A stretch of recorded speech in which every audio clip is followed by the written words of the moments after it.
hacer un pequeño cambio en la estructura del panel, porque nos vamos a anticipar a escuchar al doctor Giuliano Veloso. ¿Por qué? Él es procurador federal, es profesor de la Escuela de Advocacia General de la Unión, que sería la Procuración del Tesoro nuestra. Tiene experiencia en diversas áreas, en el mercado financiero, en la administración pública y privada, en las áreas de contencioso administrativo y consultoría judicial, con un énfasis en temas relacionados al derecho y la gestión. Bueno, es autor de diversos libros y artículos publicados.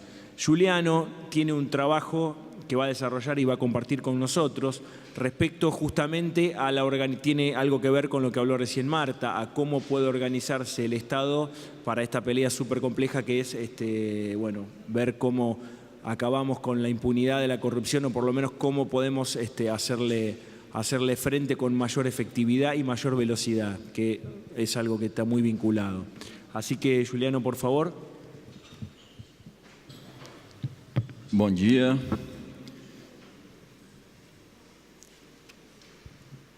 Quero, primeiramente, agradecer à Faculdade de Girona, na pessoa do professor Jordi Beltrán, ao Fores, na pessoa do doutor Diego Bunge, pela realização desse excelente evento de extrema pertinência para todos os países da América Ibérica. É uma grande honra e um prazer poder expor meu trabalho aqui nesse evento. Em função da questão da tradução, vou ter que falar em português, eu peço desculpa, eu não tenho espanhol suficiente para fazer uma palestra. Vou falar devagar para que todos possam compreender o que eu estou dizendo.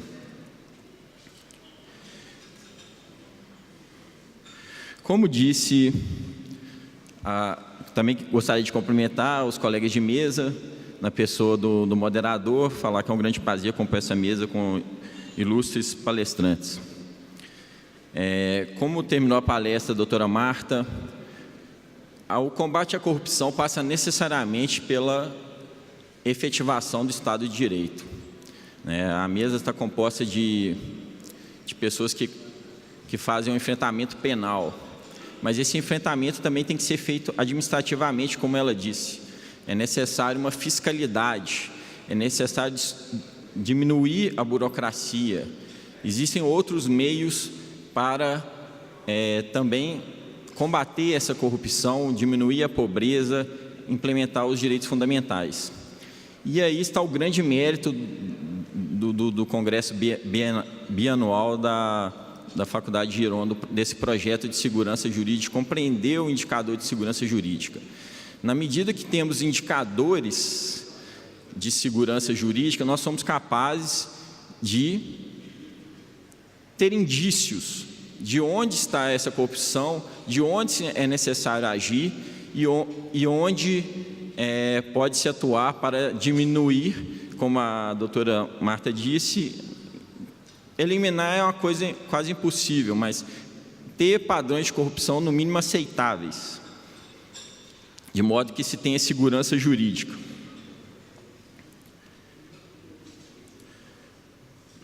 Como vocês podem ver, a minha proposta para apresentar, eu estou aqui como apresentante de um trabalho, meu trabalho foi selecionado porque eu proponho a compreensão do índice acerca do ativismo judicial, que poderia compor, caso seja um projeto futuro, o índice maior de segurança jurídica exposto pelo professor Jordi Beltrán ontem.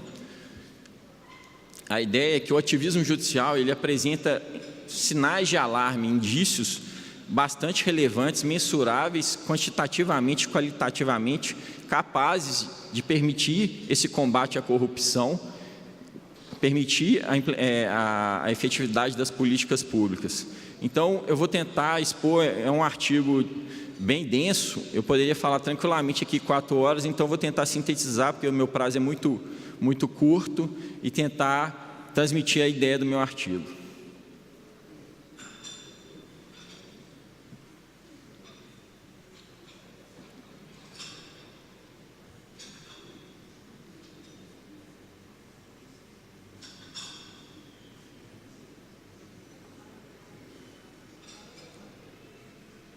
Bem, como foi falado aqui no seminário, a corrupção, a pobreza e a ineficiência é causa e consequência uma da outra. Não necessariamente a pobreza gera corrupção, a corrupção gera pobreza.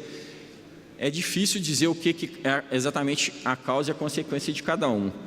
O certo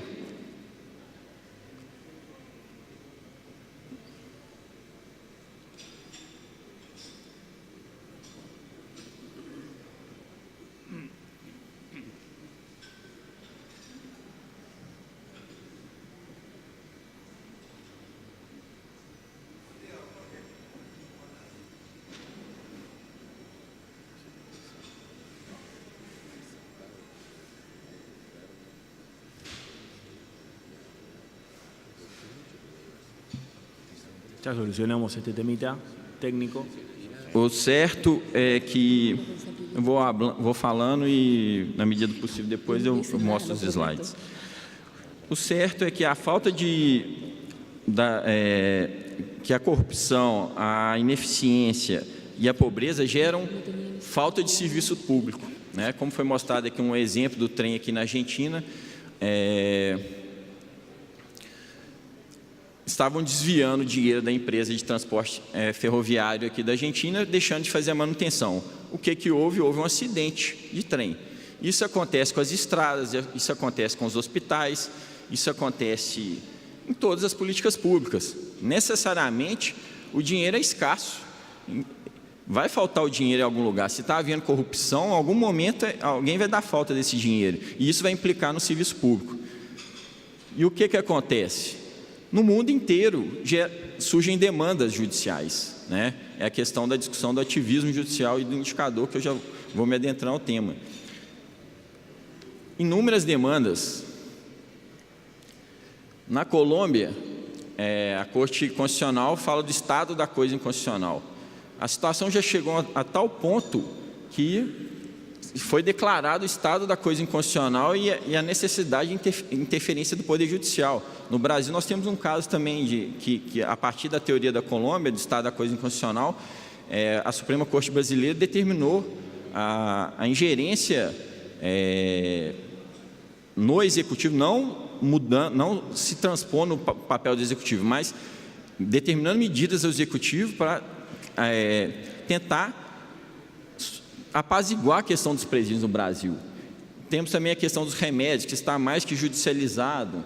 A questão que foi falada aqui do bairro Rodrigo Bueno, aqui na Argentina, né, que começou como uma questão judicial, foi parar na Corte Interamericana de Direitos Humanos e, finalmente, o Poder Executivo deu uma solução ao problema. Na Europa, a Itália foi condenada também em questão de presídio na Corte Europeia de Direitos Humanos. E isso ocorre no mundo inteiro, na África do Sul, Índia, Nigéria. Eu gosto muito do professor Victor Abramovich, aqui da Argentina, Laura Pautassi, tem um livro muito bom sobre controle judicial das políticas públicas. Eles reportam um estudo no mundo inteiro sobre esse fenômeno do ativismo judicial e da importância que o judiciário tem tido na efetivação dos direitos fundamentais. E esse fluxo, né, esse fluxo de processos de demandas judiciais gera um sistema de alarme, que é exatamente o que pode ser mensurável quantitativo e qualitativamente, né? É um alarme para a sociedade. Se o número de demandas judiciais é grande, aquilo ali está havendo algum problema na política pública e pode haver indícios de corrupção. E é um problema do Estado de Direito.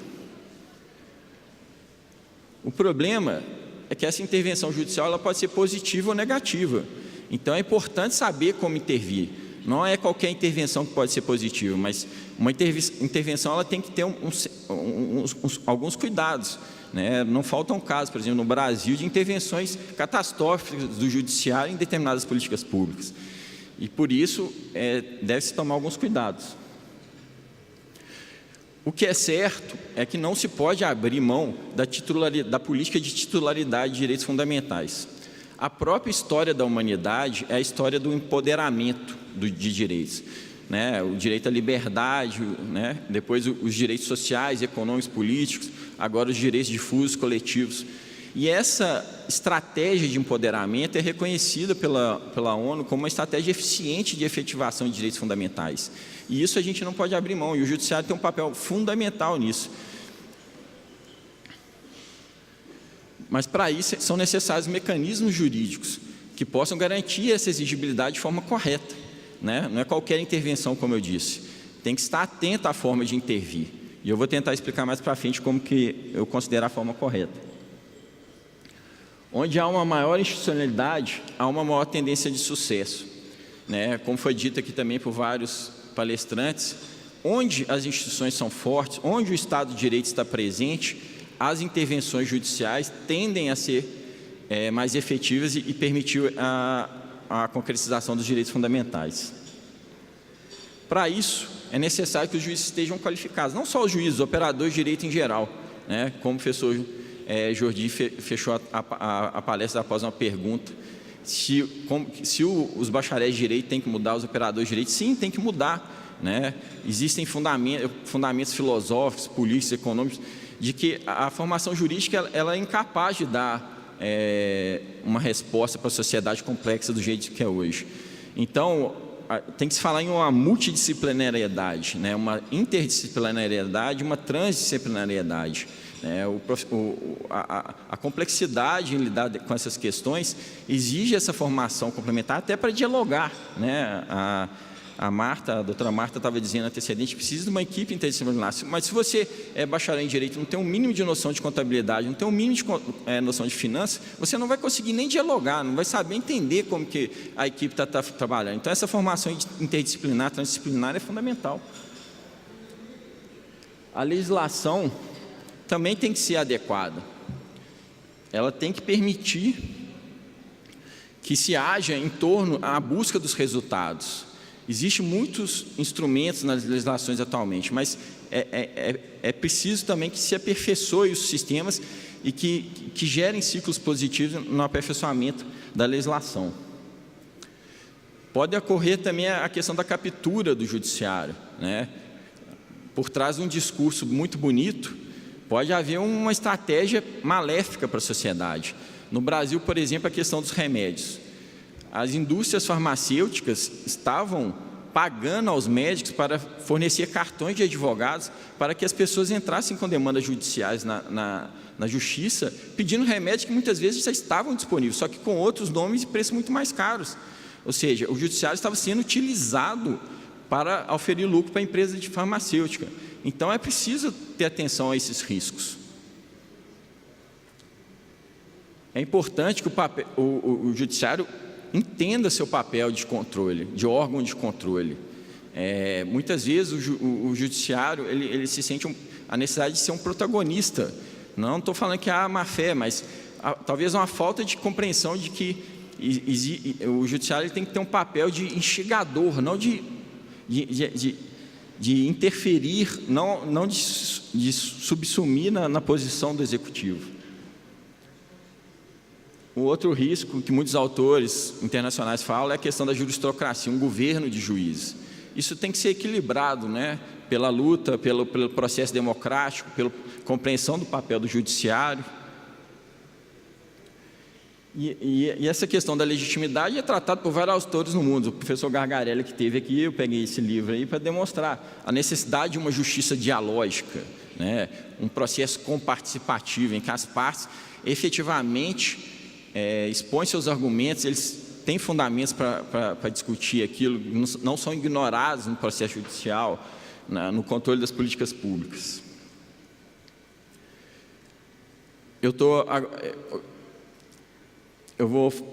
O que acontece? O ciclo da política pública é o planejamento, execução, controle e avaliação, né?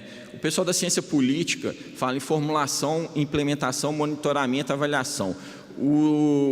O pessoal da gestão fala em PDCA, Plan, Do, Check and Act. Todo mundo está falando a mesma coisa, só que essas áreas não conversam entre si. O direito não entende os manuais de direito administrativo não tratam do processo administrativo de política pública. Enquanto isso, apesar de estar previsto em lei. Então, é importante entender esses mecanismos jurídicos gerenciais. Gerenciais por quê? Porque estão previstos, que são mecanismos utilizados nas ciências gerenciais, nas ciências políticas, e que muitas vezes são ignorados pelos operadores de direito. Está presente na Constituição da Argentina, no planejamento, está presente na Constituição da Alemanha, da Espanha, no Brasil, em todas as partes do mundo, só que ainda não foi desenvolvido de forma adequada, dar uma interlocução entre as áreas, permitindo um maior diálogo. O planejamento não é uma faculdade, né? Como está previsto na Constituição, na legislação no Brasil, na Argentina, na Espanha, na Alemanha, é um direito, é um dever, e esse dever gera um direito para o cidadão, né? No Brasil tem um caso muito interessante na Justiça do Tocantins, em que o colapso da saúde foi tão grande que a juíza teve que determinar o Estado do Tocantins a elaboração de um plano de saúde, né? Não, ela pelo menos teve a tranquilidade de dizer, eu não vou elaborar um plano de saúde, né? Quem vai elaborar são os técnicos, as pessoas capazes. O que ela fez? Ela deu uma medida judicial determinando o Estado apresentasse um plano de saúde. E por isso a importância do planejamento, que é a primeira parte daquele processo que eu disse para vocês. É um direito fundamental, por quê? Porque é um direito sem um planejamento da saúde, sem um planejamento da educação, não há efetividade, né? Toda política pública, para ser eficiente e eficaz, tem que ter um planejamento. E para isso é necessário compreender essa fundamentalidade. É um processo que para ser elaborado, ele permite ao cidadão a participação e a colaboração na sua realização. Aí o ciclo que eu tinha contado para vocês, que é exatamente o que vai permitir o diálogo no grupo de trabalho, né? Entender o ciclo da política pública, planejamento, execução, controle e avaliação. Aqui, eu poderia trazer aqui exemplo de todos os países da Ibero-América, mas eu trouxe aqui da Argentina, porque nós estamos aqui, a lei de ministérios fala no artigo 23, no item 11, formulação, execução, monitorio, evaluação, planos, programas e projetos. Eu aposto com qualquer um aqui que eu vou encontrar várias vezes esse exemplo, né, no ordenamento jurídico da Argentina. Várias vezes. Isso acontece em todos os países do civil law. Até no common law é possível encontrar. É um fenômeno que é ignorado pelo direito administrativo, pelo direito constitucional. Isso permite ter uma visão do Estado como um todo, né? Pode-se dizer, e a Constituição da Argentina é muito tranquila nisso, que o Congresso tem o poder de planejar, o Executivo executa e o Judiciário controla. E o Estado como um todo deve ser avaliado, né? Os indicadores de desempenho eles têm que ser vistos do Estado como um todo. Não existe isso, o problema é do Executivo ou o problema legislativo. O problema é do Estado. O Executivo, Legislativo e Judiciário eles têm que se interrelacionar e dar conta de melhorar os indicadores de desempenho. Para isso também nós temos que pensar na questão do ato administrativo, né?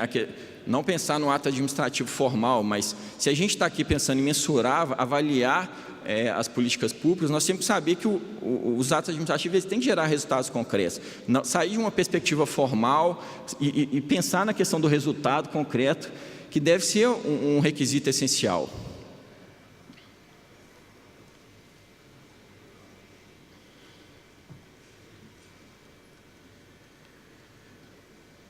Agora, como eu disse, o ciclo, planejamento, execução, controle e avaliação. Execução e controle, os manuais de direito administrativo e direito constitucional em todos os países do civil law são extremamente densos, muito trabalho.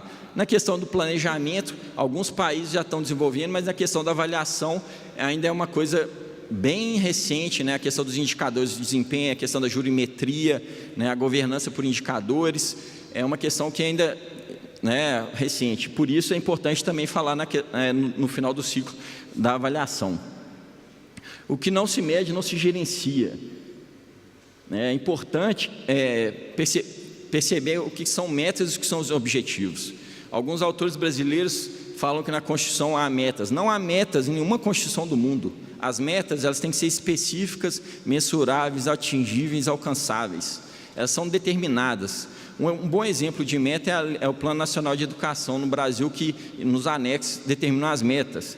Na Constituição há objetivos, a saúde, a educação, os objetivos são cláusulas gerais. E aí você vai, compreendendo essa lógica, você vai poder interpretar o índice de segurança jurídica proposto pela Faculdade de Girona, o IDH, o PIB, e qual a relação com a pobreza, corrupção. Então, a minha proposta de indicador é o indicador de ativismo judicial, né? Justamente para ver se essa intervenção judicial está sendo bem feita, se ela está sendo positiva ou negativa. né? A minha premissa é que o Estado não é onipresente, onisciente, ele não é um Deus, ele não sabe tudo o que acontece. Então vai sempre haver um nível de intervenção judicial, né? Os cidadãos vão sempre pedir alguma coisa na justiça. O importante é que esse nível seja um nível saudável, que seja capaz de não causar insegurança jurídica. No primeiro momento, a impressão é de um retrocesso, mas esse índice, na medida que o trabalho for feito de gerenciamento dessas questões do ativismo judicial, ele tende a voltar ao normal. Foi o que foi dito aqui na questão do curralito. Na hora que houve o curralito aqui na Argentina, milhares de ações foram propostas, mas com o tempo aquilo foi gerenciado, e se houvesse um índice para medir esse fenômeno, né, das ações propostas naquele momento, provavelmente ele teria crescido imediatamente, e aquilo ali seria um sinal de alarme que precisaria ser gerenciado.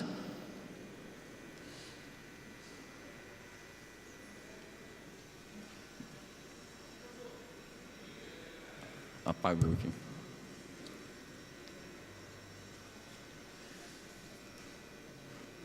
¿Estás bien, Juliano? Só um minuto, já estou terminando, desculpa. Muchas gracias. Então, vou falar rapidamente, eu não vou pular essa parte da questão das características do indicador, que tem que saber lidar com a complexidade, com a orientação finalística, objetivos e metas, ser seletivo, lidar com a complexidade das políticas públicas. Por exemplo, o saneamento, às vezes, é muito mais eficiente com a construção de um hospital, dependendo da questão